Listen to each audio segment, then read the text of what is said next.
My name is Dana Buckmir, and I'm the author of Everything Will Be Okay, which is a memoir about surviving a domestic violence relationship. In the beginning, he was great. We met on Facebook. It seemed like we were a perfect match. We had a lot of things in common, and he was really fun and charismatic. He liked to go out and do things, and it was the summer. It was also during COVID. So, everyone was really restless from being stuck and isolated alone. I was contacted by his ex-girlfriend early on, and she contacted me to warn me about, and she, expressed that he was abusive, and she shared some things with me, but had already warned me about her. So he pretty much framed the narrative by saying, she's an alcoholic, she's obsessed with me, if you ever hear from her, don't talk to her. But of course I was curious, so I heard her out. But even when we were on the phone that day, she sounded a little drunk, so it kind of aligned with what he had warned me about. So I didn't believe her, which later came to realize that, she was right and that she was just trying to warn me. And typically that's the MO of the abuser. It's like a whirlwind romance, and he was very impulsive, and the pace of the relationship was very intense, very fast. He said, I love you, early on. He said he wanted to marry me. He wanted to have a family. I was his soulmate. He did something that's called love bombing, where he just praised me and said how wonderful I was, how beautiful I was, and how lucky he was to be with me, put me up on a pedestal. He'd isolate me from other people and say it was him and I against the world type of thing. And then I was more vulnerable to him. So there were red flags in the beginning. I would say the red flags were, like I said, the pacing of the relationship, the intensity, the fact that he proclaimed his love for me and he didn't even know me. It was very new. And then he was drinking a lot. There was a lot of substance abuse. He became what seemed very spontaneous and alluring in the beginning, became kind of reckless and dangerous. His behavior was very erratic. And he also came into my space very quickly, was over my house all the time. Or one of the windows in the bathroom had to be replaced because he locked me out of the house and I had to break through the window to get in. And instead of just replacing the window, he ended up gutting the entire bathroom, but without my knowledge. He did it at night and locked the door and said, oh, Dana, I'm going to surprise you. And finally, after weeks, when I got into the bathroom, I saw there was just an empty shell of a bathroom. There was nothing in it. So he just did these things. And I think part of it was if he encroached on my space and if I needed him to be there to repair the bathroom, then, I wouldn't get rid of him. I feel like he had a lot of insecurities and abandonment issues, and he just wanted to cling on to somebody. It didn't really matter who it was. I never experienced this before. So, of course, I'd always heard about domestic violence, but I'd never experienced it firsthand. So this experience was very humbling to me because I realized that it could happen to anybody. I was always one of those people that said, oh no, that won't happen to me. I'm too smart for that, or I'm too strong for that, or I'm too independent. But being in the shoes, as so many other women have experienced, you realize that it could happen to anyone regardless of age, education, socioeconomic status, upbringing. It's unfortunately, it's a problem in our society that, branches out to all walks of life. So the first time he hit me, we were supposed to go on a boat ride. And a friend that I had from high school came along. I promised her a beautiful day out on the water, and it turned into a nightmare. His friend had a boat, and so I had never met this friend before. The four of us went out on the water, and like anything, it started off really fun. And then he started drinking, and I don't know if he was doing drugs, but he started criticizing me in front of the other people on the boat, saying that I was fat and making derogatory comments. And I just went up to him and I was like, calm down. And I put my hand on his face, like just to like, so he could look at me in the eye and like to steady him and calm him down. And the next thing I know, I'm on the floor of the boat. So he was a big guy. He was double my size.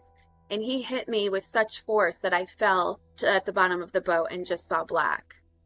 And when I came to, my girlfriend, she was on top of me trying to shield me from him because he was coming at me more and more and more. Like he wouldn't stop. And he proceeded in taking not only my bag, my belongings, my phone, and throwing it into the water, but he took my friend's, her stuff as well, threw it into the water. So we're like scrambling. We tried to jump off the boat and get our things, but they had already sunk. We couldn't find them. So we had nothing. And then his friend did nothing. He didn't say anything. He didn't step in. He just acted very irritated. Like, oh man, like I didn't sign up for this, you know? So, I mean, the only good thing he did was turn the boat around and go back into the marina. And then we went into the marina and we docked. All the time, my friend is still trying to shield me from because he's still continually to come at me and attack me. I was just hysterically crying and in shock because I was like, what just happened, you know? And she just kept like trying to soothe me and whisper in my ear, Dana, you know, everything will be okay. Just ignore him. Don't respond to him. Hang in there. Finally, we arrive at the dock and she and I jumped off the boat and ran. And we just kept running and running towards the car and was running after us. And she and I were able to get in the car like right before he got to the car. And he was trying to open the door. He was banging on the door, banging on the windshield, trying to get in. But we were able to drive away from him. Well, the crazy thing is that thought that if he called the police first, that he could once again frame the narrative and twist the story. So in his warped mind, he wanted to tell the police that I attacked him. And he thought that they would believe him. The police were on their way there. So they came to my house and they interviewed me. And luckily, his friend sided with us and said, no, she didn't do anything. He attacked her. So he was arrested. And I kept saying to the police officer, he's not going to be arrested, right? He's not going to be arrested. I don't want to press charges.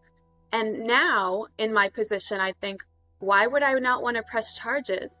But I just think that he had such a grip on me in such a short period of time that it really influenced my way of thinking.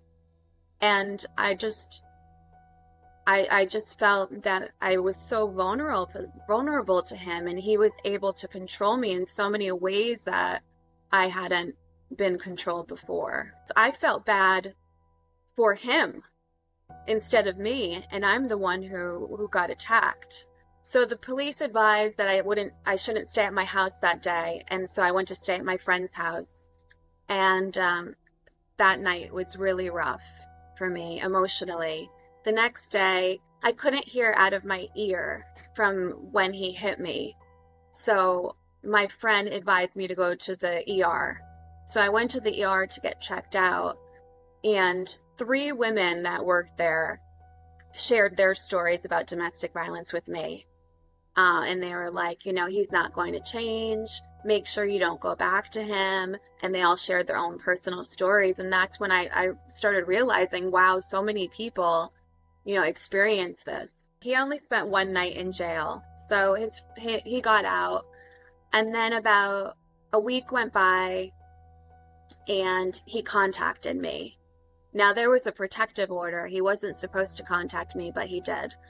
And I just think that I was, again, so vulnerable and feeling so broken that I told him that I would hear him out. So he met me and he cried and he apologized. And he said that the alcohol that mixed with his medication made him act that way. He's never done that before and he would never do it again. And he doesn't want to lose me and the whole thing. So I took him back. He never hit me again, but the emotional abuse, the psychological abuse was horrible. Especially he would do things like interrupt my sleep, wake me up in the middle of the night, and everything was an argument. Whether he was like going through my social media, he wanted to question me about a post. Why did someone put a heart on my post instead of a thumbs up? You know, he was just so consumed with jealousy and rage. Every single thing was an interrogation. Every single interaction with him was an attack. It went on like that for a while. And then finally, in December, the end began with an email where it was from an anonymous account and it said ex-girlfriend. So of course I opened up the email and I read it, and it had like a whole laundry list of charges that he had against other women that were in the courts that I didn't know about, and a whole story about abuse and everything. And she went into details, and she said that she was warning me about it. So now this is the second warning that I've had about him, and I've already experienced it myself. So I confronted him about the email. He just raged out, saying that she was a liar and everybody's against him, and she's just jealous of our relationship and our love. You know, just very warped response. And then we got into an argument. He took my computer and he threw it on the ground, and it shattered into pieces, and I asked him to leave, and he refused to leave. I got up, and he got up like really close to my face, and he was like, Dana, this is not going to end well for you. And I just saw something so scary in his eyes. Like there was no feeling. His eyes were so dark and blank, and I just knew like I had to do something. So I took my dog, and I just took my purse and I ran out of the house. And he's like, I could hear him like banging and screaming and yelling and going up and down the stairs and pacing. And it was really scary. His behavior was just really unpredictable. So I ran out into the car and I drove down the street and I called 911. And I said, you know, my boyfriend is having an episode, and, you know, he's being like very threatening with the way that he's acting and throwing things, and, you know, could you check it out? And they were like, oh, are there any weapons in the house? And I said, no. And 2 officers arrived on the scene. And as soon as they approached the house, a piece of furniture went flying through the window. And at first, the officer thought that they were gunshots. But then when they realized that you know, it wasn't, they're like, okay, so they retreated back. So basically what happened was ended up having a 4-hour standoff with the police department, which started with the 2 police officers. It became like the whole police force. They had a SWAT team. I was in the parking lot down the street waiting with a police officer. While he just had a 4-hour rampage in my house. He threatened to kill himself in my house. He broke every single window. He just broke everything with a hammer. It was just like completely destroyed. And after the 4 hours, he finally surrendered. Well, finally, when the standoff ended, it was like 3:00 in the morning, and it's December 1st in Connecticut, so it's freezing. And the police officers are like congratulating that they got him and that nobody was hurt. And I'm sitting in my backyard with no doors on my house, no windows. They had to cut the gas because they threatened to burn the house down. So they're like, okay, here's a piece of paper. Call the number tomorrow. Good luck. Bye. And I'm like, what do I do now? You know, like I couldn't call anybody at 3:00 in the morning. So I just went inside the house with glass everywhere, you know, no heat, and just sat on the couch with my dog until like 7-8 o'clock in the morning until I could call someone to come help. And then within the next 5 to 6 months, I stayed in a hotel Well, because that's how long it took for them to repair the damages that he did on my house. So he didn't get arrested immediately, which I believe was totally calculated. I don't think that he was ever going to hurt himself. I think he was just delaying being arrested.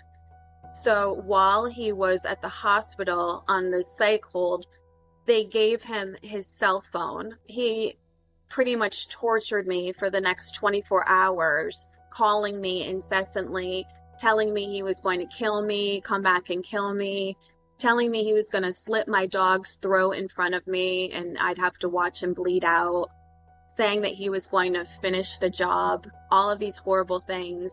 I had to call the hospital and try to talk to someone in charge and say, like, listen, this person should not have access to a phone. Even after he destroyed everything, like, I felt like I was still trying to defend myself, and, you know, he was just taking advantage of the situation. It was about 3 days later, he was finally arrested, and the detective that specialized in domestic violence cases, she met with me and she started looking into his history, and she uncovered that he had a long list of violence against women going back for like 30 years, from where he grew up, where he went to college, a number of incidents in Connecticut, but yet he never did any like real jail time because he either like intimidated the witnesses or convinced, you know, the women in some way to drop the charges,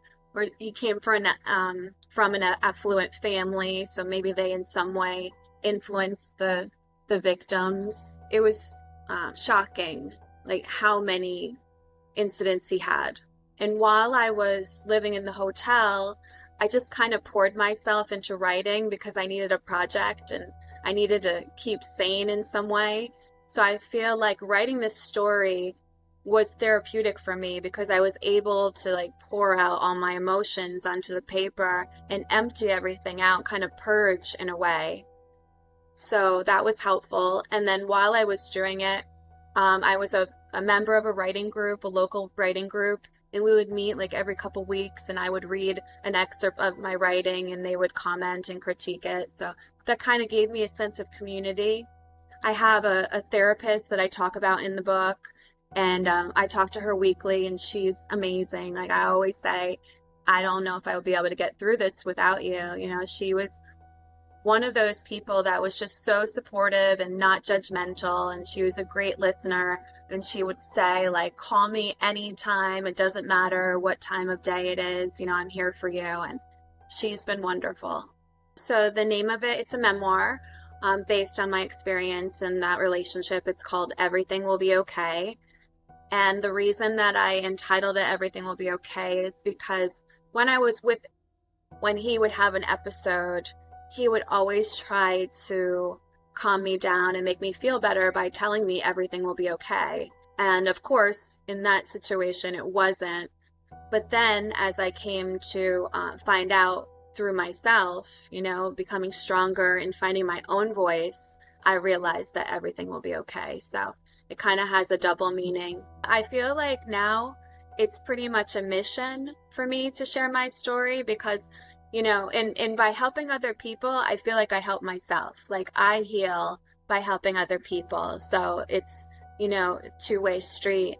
And I've noticed that like it's really expanded to so many different groups of people. Like, you know, when I do a talk, women will come up to me and they'll share their story, you know, and I'm so grateful for people to share their stories, you know, for them to open up and be so sensitive.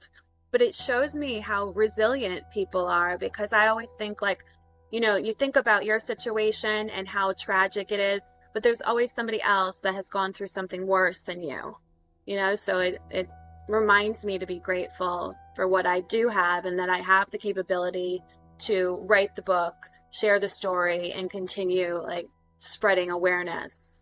So now I'm 43 years old, and what I like about my life is that I've been able to use this book as a platform to spread awareness. I've partnered with the Domestic Violence Crisis Center in our area, and we'll do talks, you know, around the state.